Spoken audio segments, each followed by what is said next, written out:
kui see reform peaks läbi minema, mida te soovitate tudengitel teha? Praegustel tudengitel? Tulevastel ka, kas me peaksime ennast lõhki laenama? Praegustel tudengite olukorda see ei muuda, see muudab nende olukorda, kes astuvad 2013 sisse.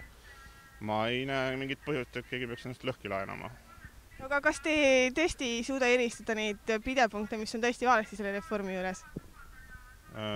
Meie arvates on suurem osa õieti, kuigi jah, ma saan aru, et isiklike tasemel võib mõnel inimesel olla probleeme nende nõudmiste täitmisega, mis seal esitatud on.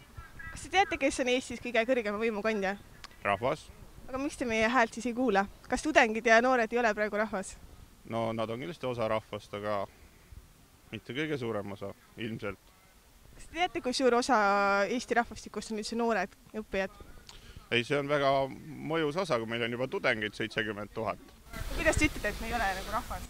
Ei, kindlasti, aga me peame ju arvestama ka nendega, kes lõppkokkuvõttes ülikoolides õppetööd korraldavad.